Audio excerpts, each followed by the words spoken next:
Hello friends, welcome to our channel. तो friends, आज की वीडियो में हम एजुकेशन एंड सोसाइटी, जिसका कोर्स कोड है 102, इसकी हम फर्स्ट पार्ट में हमने पढ़ा था जेंडर डिस्क्रिमिनेशन। ये हमारा टॉपिक था कि सोसाइटल चेंजेस इन इंडिया।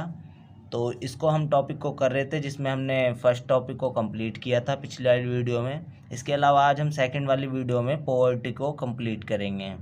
तो फ्रेंड्स, ये हमारी एक सीरीज चल रही है जिसमें हम पार्ट वाइज चैप्टर को, यूनिट्स को ख़त्म कर रहे हैं। ठीक है, तो चलिए शुरू करते हैं। तो पिछली वाली वीडियो में हमने आपको लैंगिक भेदभाव यानी जेंडर डिस्क्रिमिनेशन को पढ़ाया था। तो उसमें हमने देखा था कि स्त्रियों और पुरुषों में काफ़ी भेदभाव होता है और उसके कारण क्या थे, और इसके अलावा उपाय वगैरह के बारे में हमने चर्चा की थी। तो आज हम पॉवर्टी के बारे में पढ़ेंगे। तो पॉवर्टी को हम शुरू करते हैं। तो जैसा कि आप लोगों को पता ही है, भारत में काफ़ी गरीबी है और इसका कई कारण है।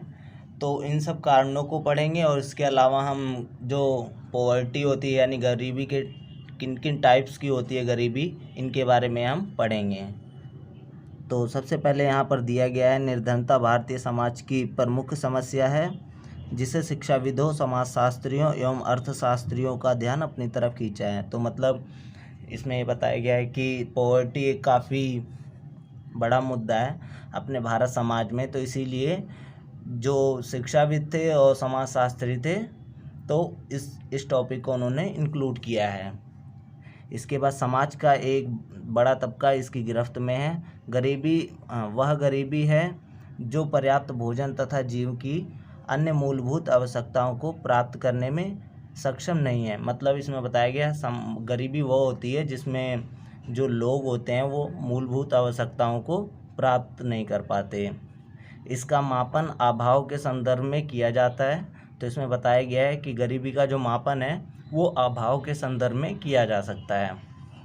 जिन लोगों को 2 वक्त का भोजन नहीं मिलता उन्हें निर्धन या गरीब कहते हैं। तो आप ये बात समझ गए होंगे कि मतलब जिन लोगों को रोटी, कपड़ा, मकान, तो ये सब चीज़ें नहीं मिल पाती, सुविधाएं, वो गरीब या निर्धन कहलाते हैं। ठीक है, इसके बाद आप कुछ जो गरीबी के ऊपर कुछ जो शिक्षाविद थे उन्होंने अपने अपने विचार प्रस्तुत किए हैं। तो यहाँ पर ये गोडार्ड के अनुसार दिया गया है, निर्धनता उन वस्तुओं की अपर्याप्त आपूर्ति है जो व्यक्ति के लिए स्वयं का निर्वाह करने और स्वास्थ्य एवं शक्ति के लिए उस पर निर्भर लोगों का निर्वहन करने के लिए आवश्यक है। तो इसमें निर्धनता को इन्होंने ऐसे प्रस्तुत किया है कि निर्धनता वो अपर्याप्त चीज़ है, मतलब जो लोगों को नहीं मिलती वस्तुओं के रूप में, और वो जो है स्वास्थ्य और क्या बोलते हैं कि अपना जीवन निर्वाह नहीं कर पाते हैं।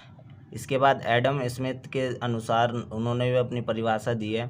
इसमें उन्होंने बताया, मनुष्य उस स्तर के अनुसार धनी या निर्धन है जिसमें वह जीवन की आवश्यक वस्तुओं, सुविधाओं और मनोरंजन का आनंद उठा सके। तो इसमें इन्होंने बताया हुआ है कि अगर जो व्यक्ति धनी है तो वो जो व्यक्ति होगा वो जो सुविधाएं हैं और आवश्यक वस्तुएं हैं और मनोरंजन वगैरह का आनंद उठा सकता है, और जो व्यक्ति इन सभी चीज़ों का मतलब आवश्यक वस्तुओं का, सुविधाओं का और मनोरंजन का आनंद नहीं उठा पा रहा है तो वो गरीब है या निर्धन है। तो इन्होंने इस तरह की परिभाषा दी है। तो पेपर में जब आपसे क्वेश्चन पूछेगा तो सबसे पहले आप मीनिंग लिखेंगे, उसके बाद परिभाषा को एक्सप्लेन करेंगे। 2 या 1 परिभाषा ज़रूर लिखें, इससे क्या होता है पेपर एक्सप्लेन करने में आसानी होती है और पेपर अच्छा भी दिखता है, इसके अलावा इफ़ेक्टिव होता है। इसके बाद यहाँ पर वही बात कही गई है कि साधारण शब्दों में निर्धनता का अर्थ है रोटी, कपड़ा, मकान, शिक्षा और स्वास्थ्य की न्यूनतम आवश्यकता प्राप्त करने में व्यक्ति की असमर्थता। मतलब जिन व्यक्तियों के पास रोटी, कपड़ा, मकान, शिक्षा और स्वास्थ्य की न्यूनतम मतलब कमी प्राप्त नहीं हो, ये जो न्यूनतम चीज़ें ये प्राप्त नहीं हो, तो वो व्यक्ति गरीब कहलाता है। तो पेपर में आप इसको तो लिखेंगे, इसके साथ साथ आप थोड़ा बहुत डाटा और लिख देंगे कि भारत में वर्तमान समय में गरीबी कितनी है, कितनी % आबादी जो है भारत की वो गरीबी में व्यतीत कर रही है। इसके बाद आगे देखते हैं हम। तो इसमें आगे दिया हुआ है निर्धनता के प्रकार, जिसमें पहला है हमारा सापेक्षित निर्धनता, मतलब रिलेटिव पोवर्टी।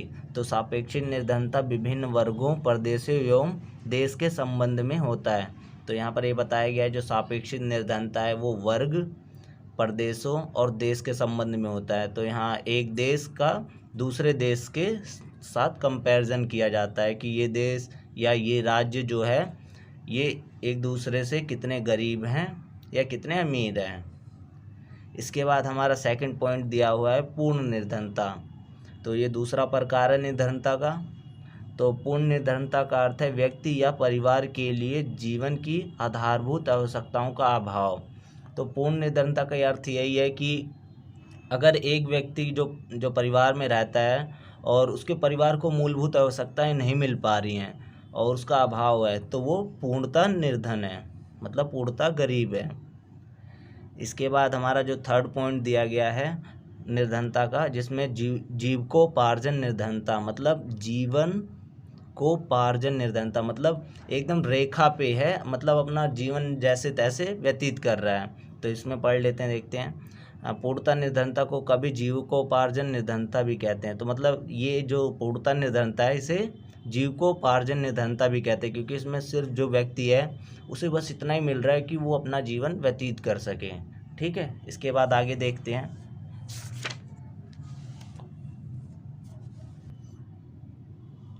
इसके बाद हमारा नेक्स्ट टॉपिक आ जाता है निर्धनता के कारण। तो हमने निर्धनता के टाइप्स को पढ़ लिया और मीनिंग वगैरह को पढ़ लिया, तो इसमें निर्धनता के कारण भी दिए हुए हैं। तो इसमें फर्स्ट पॉइंट जो दिया हुआ है वो व्यक्तिक कारक है। तो व्यक्तिक कारक में इसमें निरक्षरता बताई गई है, आलस्य बताया गया है, बीमारी, मानसिक रोग, अपव्यय और दुर्घटनाएं और कमज़ोर चरित्र। तो ये 7 चीज़ें बताई हैं जो व्यक्तिगत गरीबता के कारण है। व्यक्तिक मतलब एक अकेले रूप में गरीब, मतलब वो क्यों है। तो इसमें निरक्षरता, अगर आप आपने एजुकेशन नहीं ली है तो इसके कारण भी आप व्यक्तिक रूप में गरीब हो सकते हैं। और इसके अलावा अगर आप जॉब पे नहीं जाना चाहते, आप में आलस ज़्यादा है, तो इस कारण भी आप गरीब हो सकते हैं। बीमारी और मानसिक रोग, इसके अलावा अपव्यय, मतलब कोई चीज़ आपके पास है भी तो उसे ज़्यादा ही खर्च कर रहे हैं, तो ये भी एक गरीबी का कारण हो सकता है। इसके बाद सेकंड पॉइंट में दिया हुआ है आर्थिक कारण। तो हमने व्यक्तिक कारण को पढ़ा, अब आर्थिक कारण में देखते हैं। कृषि संबंधित कारण हो सकता है। कई बार क्या होता है, कृषि की और फसल वगैरह उगाया लेकिन बारिश वगैरह ज़्यादा होने के कारण जो है फसल बर्बाद हो गई, तो ये कृषि के कारण भी गरीब हो जाते हैं। बेरोजगारी भी होती है, बेरोजगारी अधिक जैसे इस टाइम बेरोजगारी अधिक बढ़ी हुई है, तो ये भी कारण हो सकता है गरीबी का। इसके अलावा असमान वितरण, असमान वितरण मतलब जो वस्तुएं होती हैं उनका असमान वितरण के कारण भी लोग गरीब के गरीब रह जाते हैं। इसके बाद फोर्थ पॉइंट में बुद्धिहीन आर्थिक नीति, जो आर्थिक नीति है वो सही तरीके से नहीं बनाई गई है, जिसमें लोगों को जो चीज़ों का वितरण है वो सही प्रकार से नहीं हो पा रहा। और इसके अलावा उत्पादकताहीन जमाखोरी, तो उत्पादकताहीन जमाखोरी में क्या होता है, जो उत्पादन हुआ है लोग क्या करते हैं उसकी जमाखोरी कर लेते हैं, मतलब स्टॉक में रख लेते हैं। जब चीज़ें वस्तुएं महंगी मतलब जब कमी होने लगती है तो वो उन वस्तुओं के रेट काफ़ी महंगे बेचते हैं, लेकिन जो लोगों को नहीं मिल पाती तो गरीब काफ़ी हो जाते हैं। आर्थिक मंदी के कारण भी गरीबी आ सकती है। इसके बाद हमारा जो थर्ड पॉइंट में दिया गया है गरीबी के कारण में, वो भौगोलिक कारण को दिया गया है। भौगोलिक कारण में यहाँ नाशक कीड़े जो फर्नीचर वगैरह को हानि पहुँचा देते हैं, तो लोगों की चीज़ें जब खराब हो जाती हैं तो उसके कारण भी गरीबी का शिकार होने शुरू हो जाते हैं। प्राकृतिक संसाधनों का अभाव भी होता है, प्रतिकूल जलवायु होती है। मैंने मौसम का आपको पहले इसमें बताया दिया था कि मौसम के कारण भी फसल वगैरह बर्बाद हो जाती हैं। और इसके अलावा प्राकृतिक विपत्तियाँ, मतलब ये जो भूकंप वगैरह आते हैं, सुनामी आ जाना, बाढ़ आ जाना, तो इसके कारण भी लोगों के घर बर्बाद हो जाते हैं और वो बेरोजगार और गरीब हो जाते हैं। इसके बाद नेक्स्ट पॉइंट में दिया गया है सामाजिक कारण। गरीबी के सामाजिक कारण भी है, जिसमें गलत प्रथाएं, दोषपूर्ण शिक्षा प्रणाली है और अपर्याप्त चिकित्सक प्रणाली और युद्ध वगैरह को गरीबी का कारण यहाँ पर बताया गया है। इसके आगे यहाँ पर हमें निर्धनता को कम करने के उपाय दिए हुए हैं। तो निर्धनता के कम करने के उपाय सिंपल सी बात है, जो कारण है निर्धनता के उसी को अगर हम ठीक कर दें सही तरीके से तो वो निर्धनता कमी आ सकती है। तो जैसे गरीबी का कारण था साक्षरता ना मिलना, मतलब क्या होता है कि मतलब पढ़े लिखे नहीं होते थे, तो लोगों को क्या है साक्षरता फैलनी चाहिए जिससे वो एजुकेटेड होंगे और गरीबी उनकी कम हो सकेगी। और उपयुक्त तकनीक एवं व्यवसाय वगैरह की शिक्षा का प्रबंध करना, तो लोगों को रोजगार संबंधी जो शिक्षा होती है व्यावसायिक शिक्षा वोकेशनल एजुकेशन उसे भी देना पड़ेगा। स्वरोजगार के लिए ज़रूरतमंद लोगों को सस्ता ऋण प्रदान करना, तो बैंकों के थ्रू क्या करना पड़ेगा, जो ऋण है ब्याज है उसे कम करना पड़ेगा।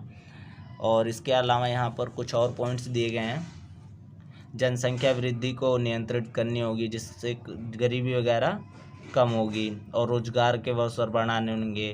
और इसके अलावा 7 पॉइंट में दिया गया कृषि में सुविधाएं बढ़ाकर कृषि उत्पादों को बढ़ाना, तो इससे भी क्या होगा किसानों की जो गरीब होते जा रहे किसान वो थोड़ा ठीक ठाक हो जाएंगे। इसके बाद 8th लास्ट पॉइंट में दिया गया है औद्योगिक विकास को बढ़ावा देना। औद्योगिक विकास है जो कंपनियां वगैरह हैं फैक्ट्री वगैरह का सही तरीके से उनका प्रयोग करना।